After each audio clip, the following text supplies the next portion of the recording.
Chapter 5. Angus handed the rope to Wiglaf. After you, he said. Wiglaf climbed up quickly.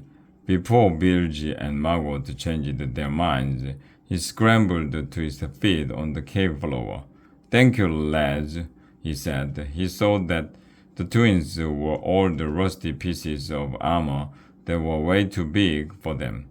They rattled when they moved. Bilge stepped up to Wiglaf and took the rope from his hand. P.U. Wiglaf wheeled backward. His own father, Fergus, smelled awful, as he did not believe in taking bath. But Bilge and Margot really stank. The twins threw the rope down to Angus. With Wiglaf's help, they managed to haul him out of the pit. Then, with surprising speed, Angus rolled away from the twins and jumped to his feet.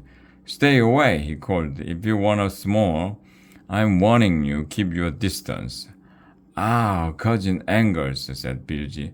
Don't you trust us? No, said Angus. Margot turned to Wiglaf. You trust us, don't you? I guess, said Wiglaf, trying to be agreeable.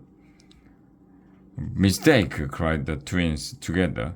They fell upon Wiglaf, knocking him to the cave floor. Wiglaf didn't have a chance to put up a fight. The next thing he knew, the twins had wrangled his arms behind his back.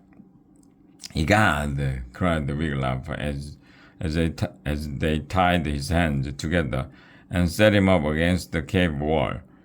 What are you doing? You are our prisoner, said Bilge. Untie his hands, said Angus, or I won't give you any stash. Oh, yeah? Said Margot. That's what you think, said Bilge. And they set upon Angus like a pair of hungry wolves. No, cried Angus, stop! But his little cousins shoved him to the ground. They wrestled his stash out of his clutches and tied his hands behind his back. They dragged him over to the cave wall and propped him up beside Wiglaf. Two prisoners, said Margot, grinning his gap-toothed smile. He tied Angus's right ankle to Wiglaf's left one. Ouch, cried Angus, not so tight. Margot pulled the rope tighter. Then the twins began galloping around their campfire. They whooped and roared. The stalactite daggers hanging from their belts banged on their rusty armor. Bong, bong, bong. They're animals, muttered Angus. Animals? Said Wiglaf, would never behave this badly. From where he sat, Wiglaf could see he was in a huge round cavern.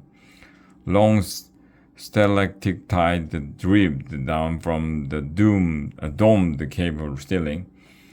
Their drips formed squatty stalagmites on the cave floor below. Some stalactites and stalagmites had grown together to form thick pillars. A campfire crackled in the middle of the cavern. The smoke rose upward to some unseen hole at the top of the cave. A ring of stalagmite benches circled the fire. When the twins finished their wild dance, they squatted down beside the fire and dumped out all the marshmallows.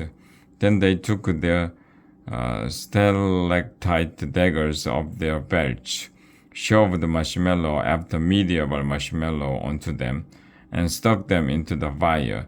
The smell of flaming marshmallows filled the cave. You're burning them, cried Angus. Roast them slowly. We like them burnt, said Bilge. He blew out the flame and pulled the blackened marshmallow off his stalactite. He popped it into his mouth. Tears welled up in Angus's eyes. All this time, Wiglaf kept working to loosen the rope that tied his wrists. I want us more, shouted Bilge. Yeah, yelled Margot. Me too. The twins pawed through Angus's stash until they found the cookies and cocoa cubes. Wiggler watched, amazed, as the twins began cramming cookies, chocolate cubes, and burnt marshmallows into their mouths, all at the same time. Oh, I can't watch, said Angus, shutting his eyes. Tell me when it's over. The twins gobbled up all the cookies, chocolate, and marshmallows. Margot opened his mouth wide. Burp. Angus opened his eyes. We came to rescue you, he said, and this is the thanks we get. Bilgy opened his mouth so they could watch him chew. At least tell us what you're doing here, said Wiglaf. This cave is our hideout, said Margot. Who are you hiding from? Said Angus. Ma said we had to go to school, said Bilgy. She wrote to Uncle Mordred and said we were coming. Then she packed us up and sent us off to DSA. Yeah, said Margot, but we didn't want to go. So we ran away, Bilgy went on. We found this cave. It was empty except for all the old knight's armor and stuff. So we moved in. You mean you were never kidnapped? Wiglaf asked the twins. Nah, we wrote that ransom note ourselves, said Margot proudly. We ran to DSA in the dark of night and left the note on the drawbridge under a rock. Wiglaf closed his eyes. This was nothing but a big prank. Did Uncle Mordred get the ransom note? Asked Bilgy. Angus nodded. Did he send you here with a wheelbarrow full of gold? Asked Margot eagerly. Fat chance, said Angus. You know Uncle Mordred. He's way too cheap to part with any of his gold. I told you so, said Bilgy. He shoved his brother.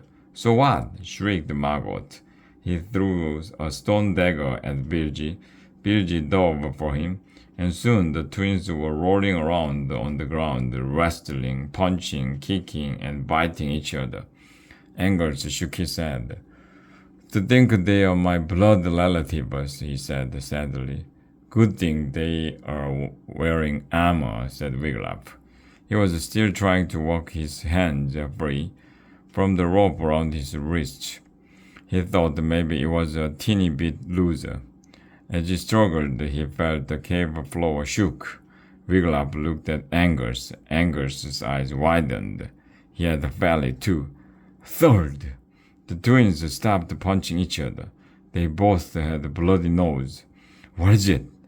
What is that? Whispered Wiglaf. Bilgy and Margot only stared toward the tunnel. Sounds like a dragon, said Angus. A dragon? Said Bilgy. Third! There's no dragon. We made it up, said Margot, to scare you. A cloud of foul-smelling yellow smoke billowed out from the tunnel. Want a bet? Said Angus. We are all about to become dragon candy.